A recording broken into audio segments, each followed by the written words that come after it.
Bino bozali ebele bon dimanche na mabota na bino bayeba bozali ebele na bitando ike merci na fidèle à Belgique. Il paraît qu'à ça na chapelle des vainqueurs ce qui est solo bato chapelle des vainqueurs na pesu bino mbote bandeko bozolanda biso na ba communauté keseni mbote na bino mbote na bandeko bazolanda biso na Brazzaville Héroï Botier PV moko bato botonde belé bozana un peu bozali wapi clin na Kombombo Kimi notre compatriote, c'est notre frère de frère Sami.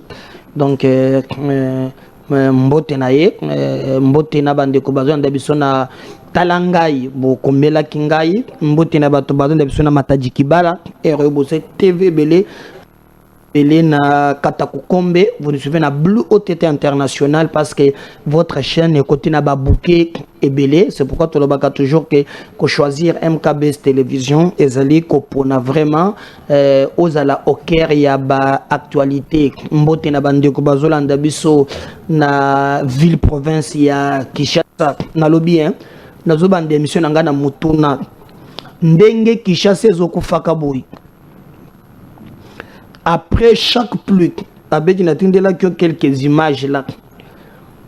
Ndenge qui chasse Zoko Fakaboui. Est-ce que ça député auto-votant qui n'ont pas de député provincial? Est-ce que Bazala Ndenge qui chasse Zoko Makaboui na miso na biso? Basala Kani. Est-ce que Yozo Landangai na commune na yo on vota quand même député moko provincial Moussa na ye ezalaka nini ne fils que débat oyo babengata gouverneur toyokata likanisi eza nini na miso na biso c'est comme si loko eza te neti ba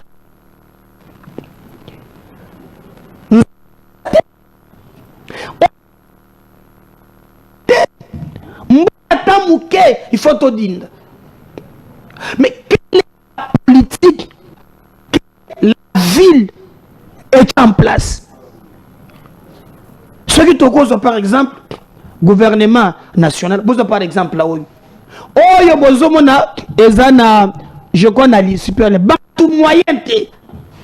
Ce qu'on a zozela na yo katake gouverneur ba interpeller pour na kongola yete ne fisque ba interpeller ye kakapo ayata ko répondre ko expliquer plan ezanine le cas yo zana commune komela ngana numéro zele ko afficher wana député na yo votaka provincial azanani avant tout mon ministre national mais nini to sali poto mona makambo tozo mona lelo et c'est très grave bande konangai botala bino moko c'est comme si Viango et comme Kotambola sous pilotage automatique ministre provincial oyo pourquoi par exemple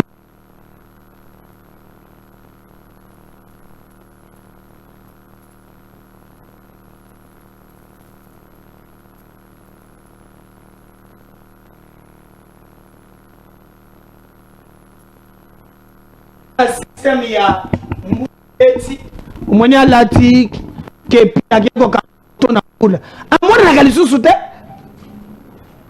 mbula ngoza kamoko okangi et tout ça ça porte ba maladie et belé pe ezo pesa biso passe bande konangai eza pasi pe mawa mais na moni batu moko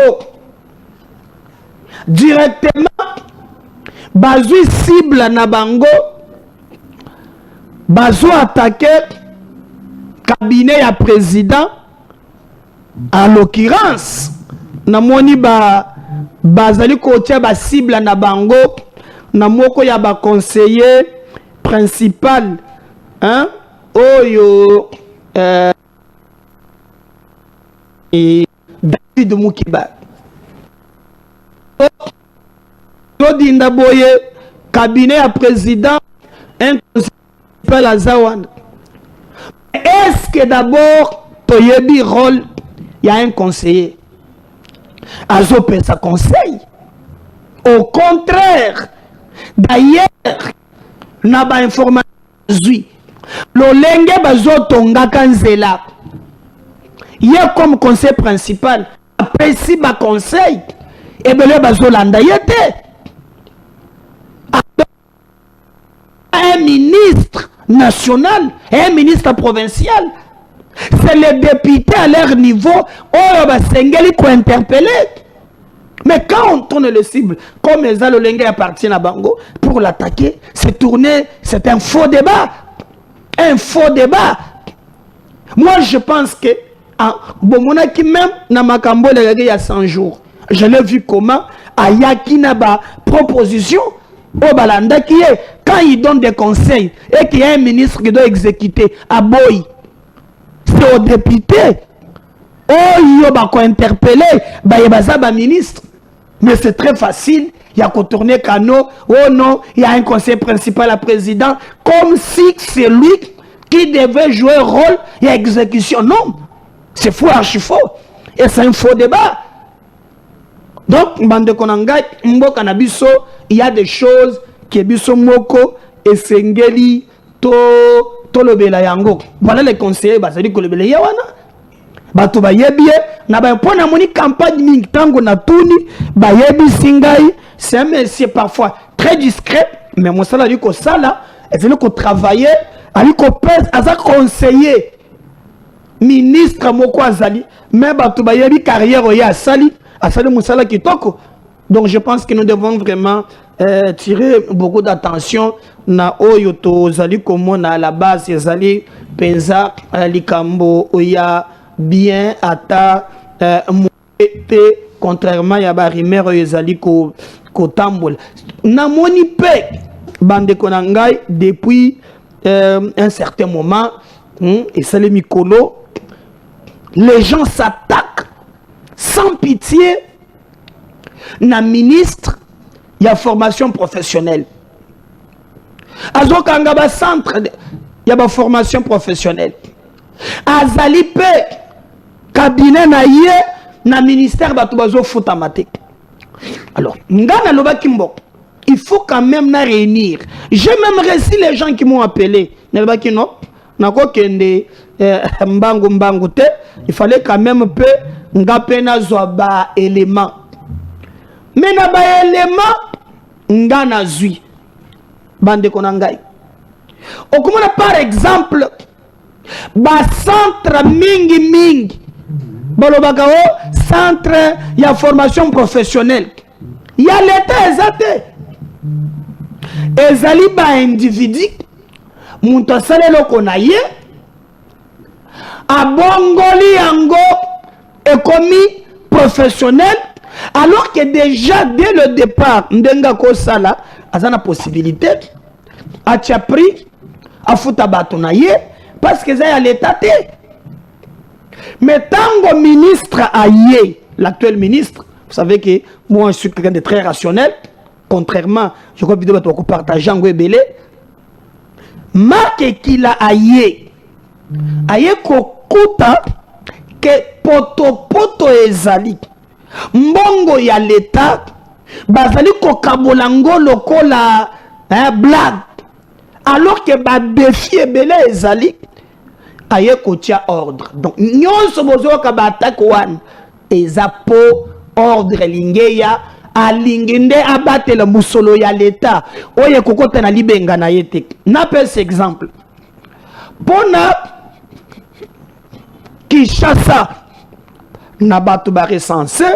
Nous tout le monde voit secrétariat général. Ayebi singa que il y a plus de 27 512 centres. Bande ko zo bik nanda ko calculer nangai. Alors mena centre moko okokuta eza au moins na 30 agents. Alors betelanga calcul Ceux qui ont eu 30 na centre moko, et comment combien? C'est que ceux qui ont calculé na salle simple, na salaire 4. Et que ba foutaka en Jean moko 300 000 francs.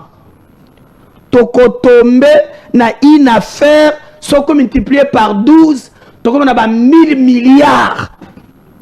Donc, ceux qui ont eu kaka, ba chiffre, oyo ba centre, oya simandako, abedji, pesanga par exemple quelques centres.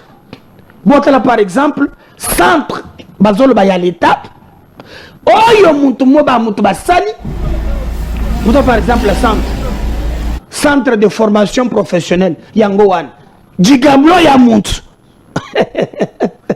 Mais, et comme il n'a qu'à pressing mes centres de formation. Wana pe balobe keza ya l'État, bachango na liste ya kozwa mbongo. Na kisanga pe mususu. Hein? Mususu eza wana photo. Voilà, centre de formation professionnelle. Ah, Congo.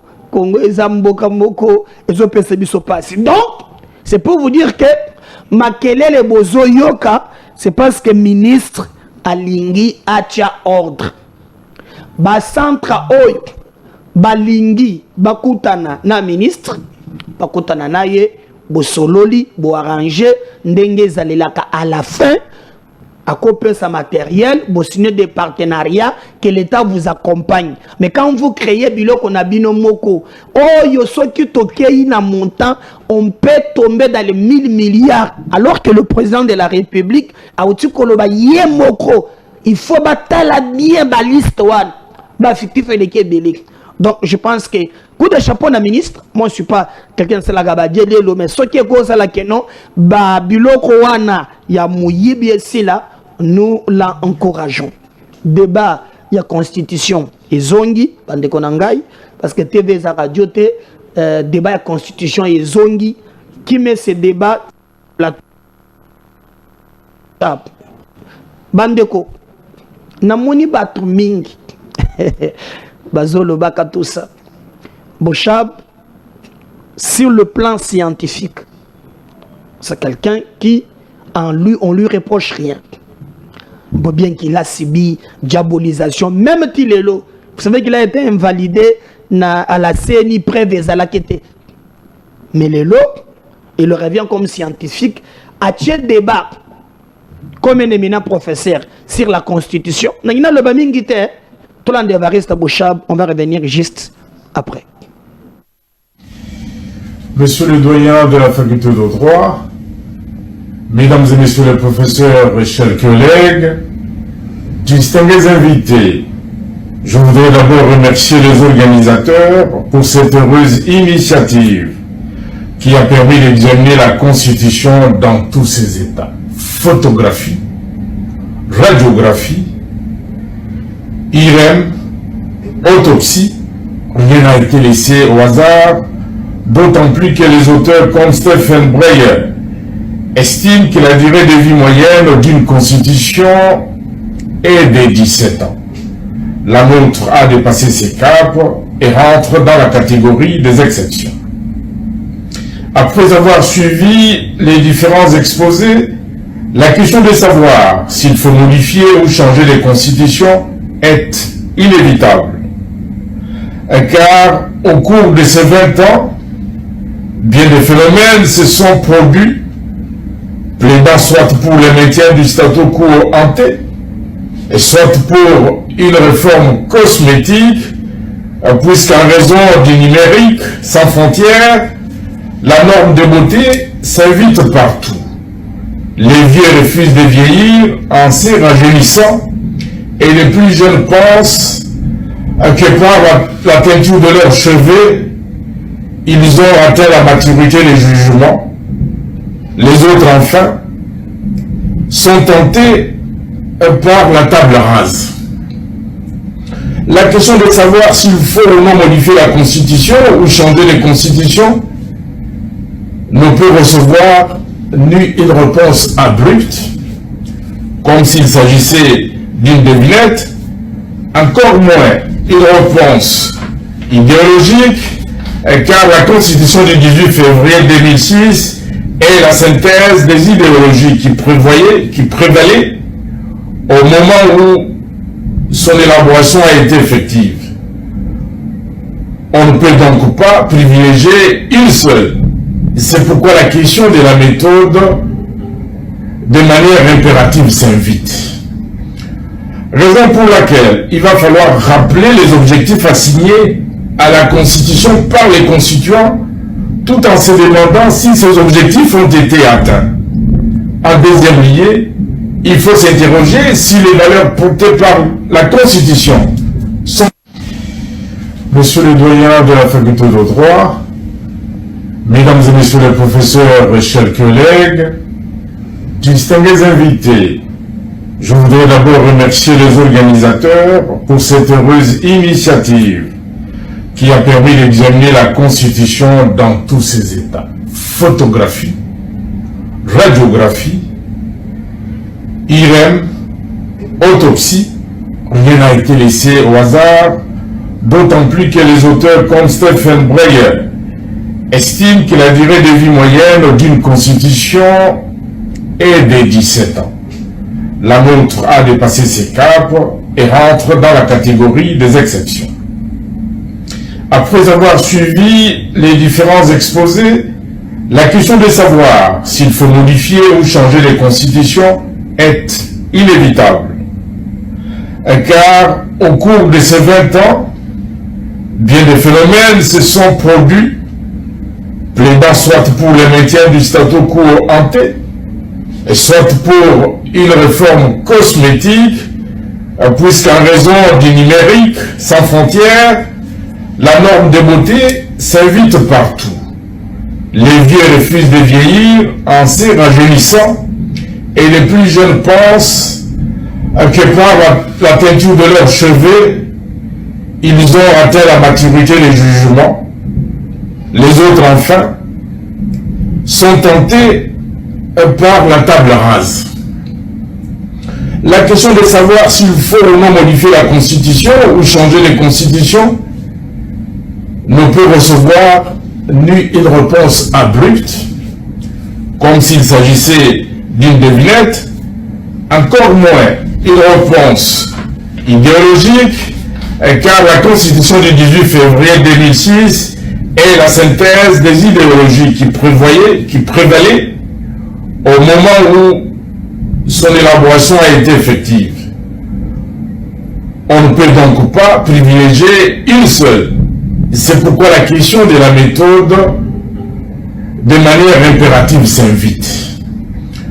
Raison pour laquelle il va falloir rappeler les objectifs assignés à la Constitution par les constituants, tout en se demandant si ces objectifs ont été atteints. En deuxième lieu, il faut s'interroger si les valeurs portées par la Constitution sont...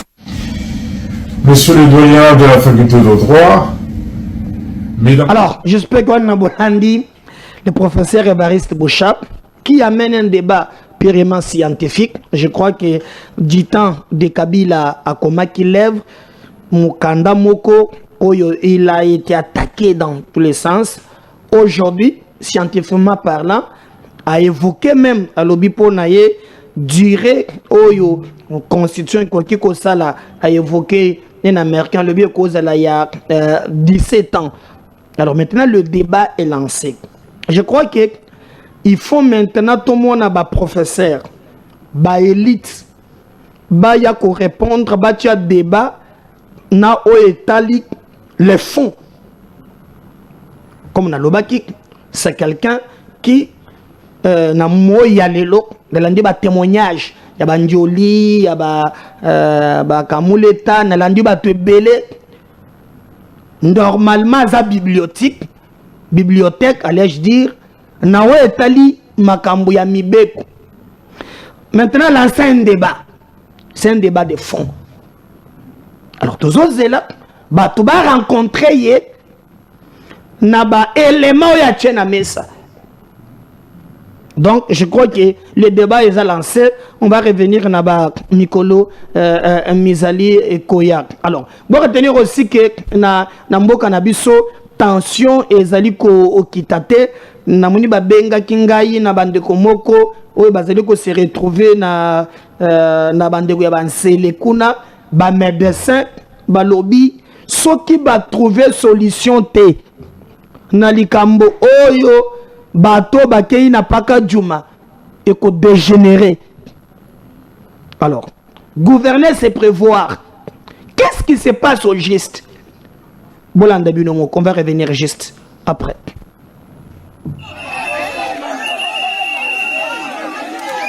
Maman, tout le monde dit qu'est-ce qui se passe? Il y a un gars qui est dans l'hôpital de Samboué.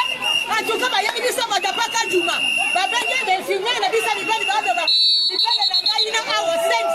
Oh, là c'est trop fort.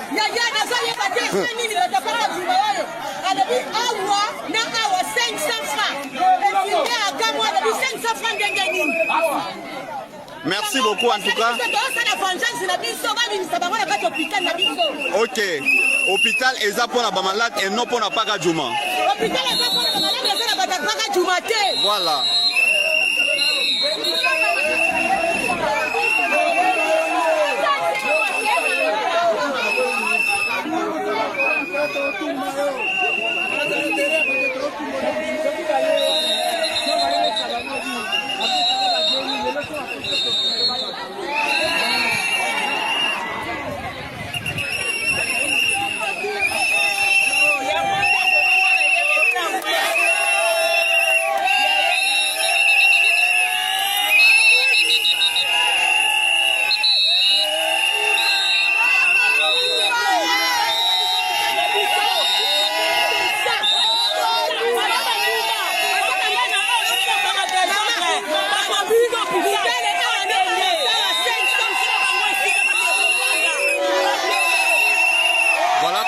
Il y a la présence de la presse au sein de l'hôpital déjà. La situation est gravissime au sein de l'hôpital général de référence de Kinkole. Ici, nous voyons la réaction des agents. La réaction des agents de l'hôpital, y compris des élèves, qui refusent catégoriquement la présence des ressortissants de Pakajuma au sein de l'hôpital. Bakenda.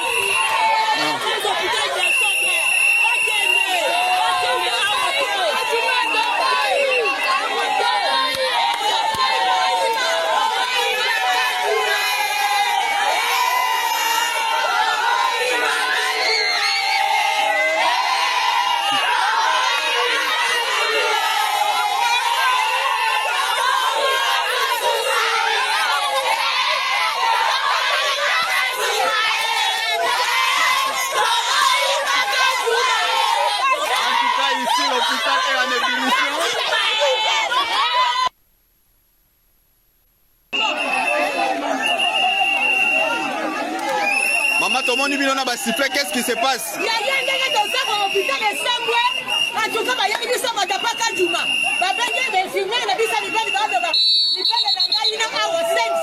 Oh, là c'est trop fort.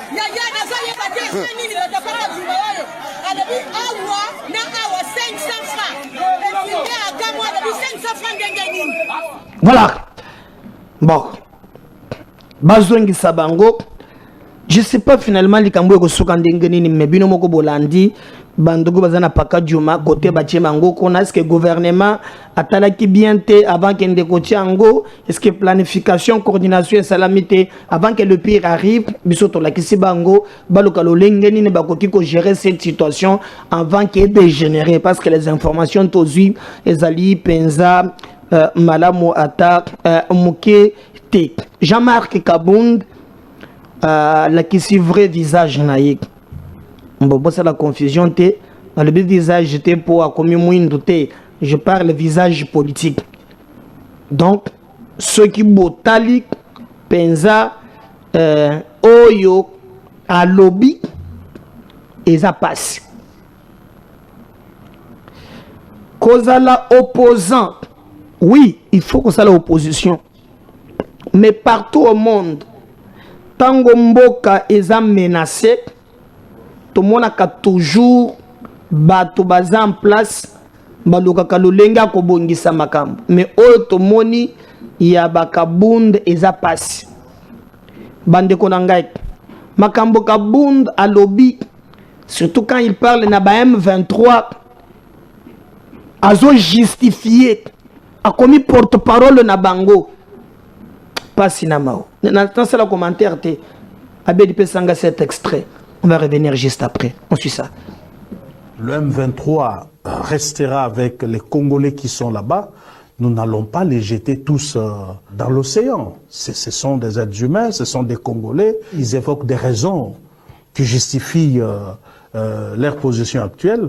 Et nous pensons qu'il y a intérêt à les écouter parce qu'il y a des causes internes qui justifient tout ce qui se passe à l'est de notre pays. Le M23 restera avec les Congolais qui sont là-bas. Nous n'allons pas les jeter tous dans l'océan. Ce sont des êtres humains, ce sont des Congolais. Ils évoquent des raisons qui justifient leur position actuelle. Et nous pensons qu'il y a intérêt à les écouter parce qu'il y a des causes internes qui justifient tout ce qui se passe à l'est de notre pays. Le M23 restera avec les Congolais qui sont là-bas. Nous n'allons pas les jeter tous dans l'océan. Ce sont des êtres humains, ce sont des Congolais. Ils évoquent des raisons qui justifient leur position actuelle. Et nous pensons qu'il y a intérêt à les écouter parce qu'il y a des causes internes qui justifient tout ce qui se passe à l'est de notre pays. Le M23 restera avec les Congolais qui sont là-bas. Nous n'allons pas les jeter tous dans l'océan. Ce sont des êtres humains, ce sont des Congolais. Ils évoquent des raisons qui justifient leur position actuelle. Et nous pensons qu'il y a intérêt à les écouter parce qu'il y a des causes internes qui justifient tout ce qui se passe à l'est de notre pays. Le M23 restera avec les Congolais qui sont là-bas. Nous n'allons pas les jeter tous dans l'océan. Ce sont des êtres humains, ce sont des Congolais. Ils évoquent des raisons qui justifient leur position actuelle. Et nous pensons qu'il y a intérêt à les écouter parce qu'il y a des causes internes qui justifient tout ce qui se passe à l'est de notre pays. Le M23... Jean-Marc Kabound devient le porte-parole, il y a M23. Alors, ceux qui massacrent les eaux Salema, parce qu'il y a des causes profondes à Awa. Moi, je me pose qu'un politicien, il y a Trump Naïk, il doit quand même connaître l'histoire du Congo. Déjà en 1994, lorsqu'on parle de l'opération turquoise, est-ce qu'il y avait des problèmes internes ici? Bien, les problèmes venaient du Rwanda. Comment quelqu'un qui prétend que le président de la République l'histoire commence dans le complot de la communauté internationale. La France qui a amené cette résolution en 1994 pour permettre à Rwandais de Manduki, et c'est la cause il y a malheur Nabiso. Mais quand Kabound dit que non, comme c'est que Kagame relaye toujours des causes profondes, et il dit que ceux qui bananga bazo massacrer Batou parce que awa il y a des causes profondes. Non, je pense qu'on peut faire l'opposition, on peut s'opposer au régime, mais à un certain niveau, il faut tout bongis. On ne peut pas nous laisser emporter par peut-être par la haine parce qu'il veut régler des comptes. Mais moi, je regrette beaucoup. Je regrette. Na koyoka oye azali koloba. Mais nous on va voir ni koleka après parce que je crois que le schéma est clair. Na maintenant sobayebi le reste est allié distraction. Na plateau oyo parce que nazo chité na mission ngana mokolo lelo. Nazali kotelemela lolenge bazo buka kabatu. Na lobaka na mission na ngai.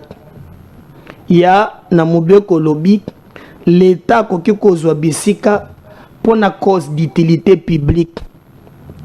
Et nazo senga bakonzi va redéfinir biso ce qu'on appelle construction anarchique. Quand quelqu'un a sombré le pango, l'État paye autorisation de bâtir. L'État a payé certificat d'enregistrement, l'État congolais. même l'état et le bien que non otonge na place ya mabe ya boukier. C'est très grave. C'est très grave. Alors, Sene Moko et Salamaki, ministre Akei, Oyazo Bouka, Bayebisi que va porter plainte. Lui va trouver raccourci facile. Non, bo funda fachi, bo funda bon, mboke tambola ka bongote, mboke tambola kana mibeko. Ce qui l'État a monique place, on a besoin, a bengi batouana, comme y est l'État montoisa fautif, a foutu bango mbongo na bango, a dédommagé bango, l'État bouki, l'État cause la bandite, bota la seno eleki. On va revenir juste après. Pour détruire le monde abisso, nous avons un contrat, nous avons l'autorisation de bâtir, lotissement Isaïe. Bon, on a le faire de ce fond de mais comment tu t'es Nagoya. Nagoya m'a pris mandat, je me suis mandat aussi Nagoya. Dans un mandat, Bouya Kumba, la Bible. La personne va accomplir là. Il faut aller à mon côté. Ah, ok. On va faire une besoin chef de l'État. Ok, pour nous assigner des démolition. Il y a mis parler, veut de l'intérieur. Il y a mis ça tout. Nous c'est l'urbanisme. Il y a mis il y a aussi c'était l'urbanisme. Il y a mis Tano, mais il y a mis Tano, il y a le ministre des Affaires foncières. Il y a Motoba, gouverneur. Il y a Souka, il y a Mouké, Zanga. Depuis le moment, c'est ça. Oui, c'est ça. Dans les ressorts de Matiningati. Il y a beaucoup de groupes pour Bingawana. On a fait on a dit on a fait on a fait on a pas on a on a juge na bino on a procureur on a yaka sur mandat et si pendant mandat na yate mandat oyo za likolo ya justice que dans côté on a poyate parce qu'on a posé ba acte contraire na loi te contraire la prérogative pe signaté so ba na loi te vous êtes on a loi lobby yo ça la qui décision ça la décision méchante on a interprétation na bango on a bango na interprétation chacun a sa interprétation na ye ça bango ba na kuwa so ba na kuwa yo kanga na lobi na bureau ba ninda ko ebani ba ya ozo ba condamné au déjà ba condamné au début de la film on va profiter na moment condamné à mort à mort vous avez merci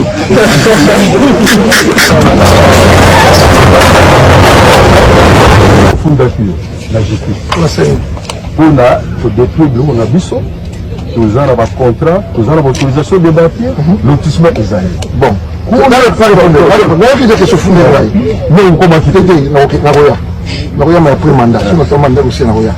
Dans un mandat, Bouya Kumba, la Bible. La personne va accomplir ça là. Il faut aller à mon côté. Ah, ok. On va faire une besoin chef de l'État. Ok, pour nous assigner des démolition. Il y a mis parler, veut de l'intérieur. Il y a mis ça tout, nous c'est l'urbanisme. Il y a mis il y a aussi c'était l'urbanisme. Il y a mis Tano, mais il y a mis Tano, il y a le ministre des Affaires foncières. Il y a Motoba, gouverneur. Il y a Souka, il y a Mouké, Zanga. Depuis le moment, c'est ça. Oui, c'est ça. Dans les ressorts de Matiningati. Il y a beaucoup de groupes pour Bingawana. On a fait on a dit on a fait on a pas on a juge na bino on a procureur on a yaka sur mandat et si pendant mandat na yate mandat oyo za likolo ya justice que dans côté on a poyate parce qu'on a posé ba acte contraire na loi te contraire la prérogative pe signaté so ba na loi te vous êtes on a loi lobby yo ça la qui décision ça la décision méchante on a interprétation na bango on a bango na interprétation chacun a sa interprétation na ye ça bango ba na kuwa so ba na kuwa yo kanga na lobi na bureau ba ninda ko ebani ba ya ozo ba condamné au déjà ba condamné au début de la film on va profiter na moment condamné à mort à mort vous avez merci